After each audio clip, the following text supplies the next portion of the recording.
YouTube के Humsafar channel पर Prince single का एक बार फिर से प्यार भरा नमस्कार। दोस्तों, एक इंसान की जिंदगी में उसके साथ कई रिश्ते जुड़े होते हैं। कुछ रिश्ते ऐसे होते हैं जिनके पास हमें हर रिश्ता मिल जाता है। ऐसा ही एक रिश्ता है भाई का। भाई हमें माँ की तरह प्यार करता है, पिता की तरह सख्ती दिखाता है और दोस्त की तरह खुलकर जीना सिखाता है। ऐसे ही रिश्ते को समर्पित है आज की मेरी कहानी बंटवारे की दीवार। दोस्तों, जैसे सूरज के बिना रोशनी नहीं होती और चांद के बिना चांदनी नहीं होती, ऐसे भाई के बिना जिंदगी नहीं होती। लेकिन फिर भी हम कभी कभी अपने अहम और घमंड में रिश्ते की मर्यादा को भूल जाते हैं, जैसे हमारी आज की कहानी में हुआ। घर में बंटवारे की वजह से दीवार खींचने का काम चल रहा था। बच्चों की नोक झोंक में झगड़े की शुरुआत हुई और झगड़ा इतना बढ़ गया कि नौबत बंटवारे तक पहुंच गई। बंटवारे की जिद भी पहले मैंने ही की थी, हालांकि बाद में मेरी आत्मा ने मुझे धिक्कारा भी, लेकिन मेरे अहम और घमंड ने सब दबोच लिया। जयंत मेरा छोटा भाई था। दोनों को पिताजी ने हमेशा साथ रहने का पाठ पढ़ाया और राम लक्ष्मण की जोड़ी बताकर हमेशा साथ रखा।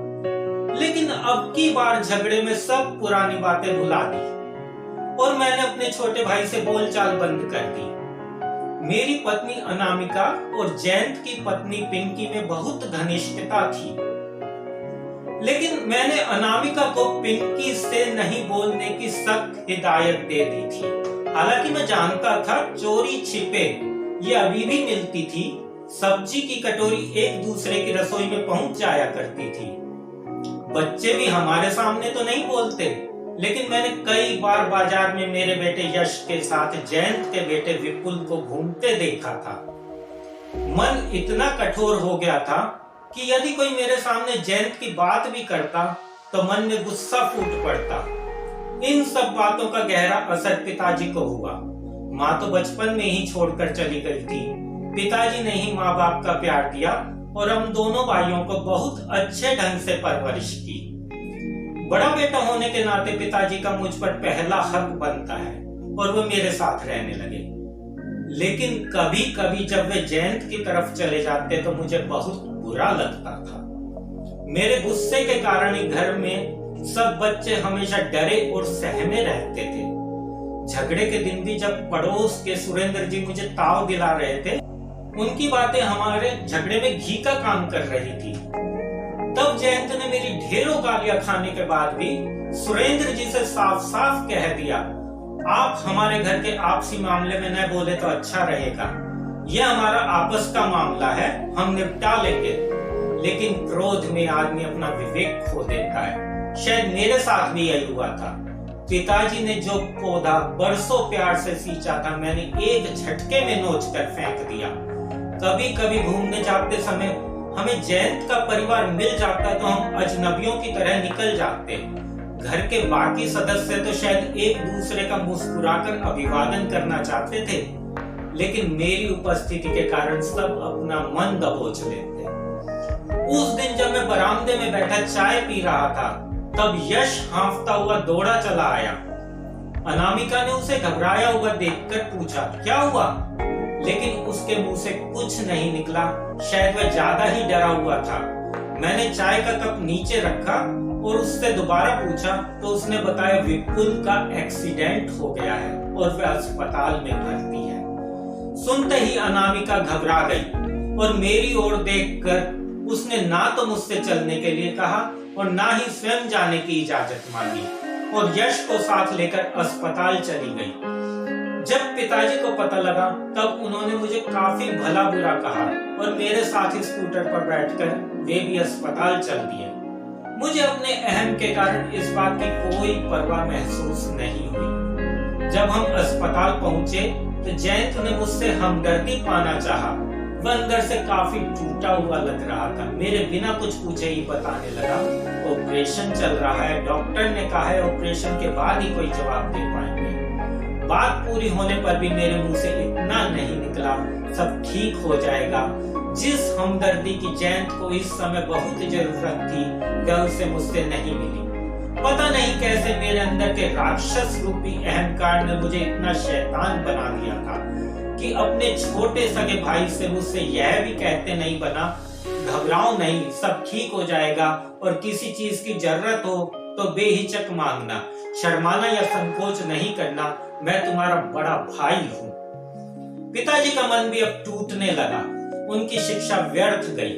एक दिन जब विपुल को अस्पताल से छुट्टी मिलने वाली थी, तब पिताजी अस्पताल जाने को तैयार हो गए। चलते हुए मैंने कहा, मैं आपको अस्पताल छोड़ देता हूँ, पर उन्होंने मेरे साथ जाने से इनकार कर दिया और कहने लगे, अभी इन बूढ़ी हड्डियों में इतनी जान है कि अपना बोझ स्वयं उठा सके। जिसको तेरी जरूरत थी तो उसी के काम न आ सका, तो मुझे भी तुझसे कोई उम्मीद नहीं। पिताजी की बात सुनकर मुझे लगा जयंत के पास अब मुझे जाना चाहिए। जैसे ही मैंने स्कूटर स्टार्ट किया, मेरे अहम ने मुझे रोक लिया और मैं वापस अंदर चला आया। कुछ समय बाद पिताजी और जयंत विपुल को टैक्सी से घर ले आए। पट्टियों में जकड़ा विपुल, जो हमेशा चहकता रहता था, आकर खाट पर लेट गया। मेरी इस हरकत से अनामिका और यश मेरा विरोध तो करना चाहते थे, लेकिन मेरे गुस्से से डरकर कुछ नहीं बोले। मेरा छोटा बेटा भी अब समझने लगा था। उसे भी मेरे अंदर कमी नजर आने लगी, इसलिए ही दिन भर बंटवारे की दीवार के सहारे बैठा रहता था। उस दिन दिवाली का दिन था। जयंत के घर में बिल्कुल शांति थी। हमारे यहाँ सभी बच्चे एक साथ मिलकर घर के आंगन में पटाखे चलाते हैं और घर की बहुएं दिए से सारा आंगन रोशनी से जगमगा देती हैं। मैं अंदर बैठा सोच रहा था, पिछले साल तक हम कैसे एक साथ मिलकर दिवाली की खुशियां बांट रहे थे। पहले जब जयंत छोटा था, तब कैसे मैं रोशनी जलाकर जयंत के हाथों में दे दिया करता था। इतने में ही सोचते सोचते अनामिका की अंदर से आवाज आई, नहीं यश, उसे मत मारो।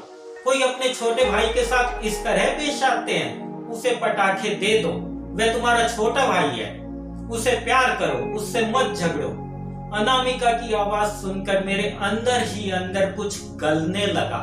पता नहीं मेरे हाथ पर कब आंखों से आंसू टपक पड़ा। अचानक ही मैं चीख पड़ा, जयंत मेरे भाई, मुझे माफ कर दे।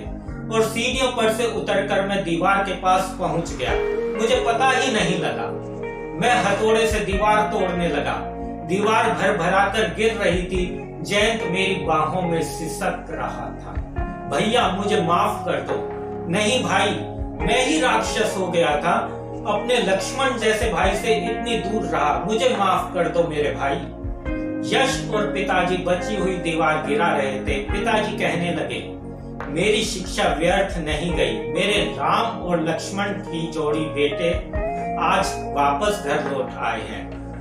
और उन्होंने दोनों भाइयों को अपने गले से लगा लिया। चारों ओर रोशनी हो गई।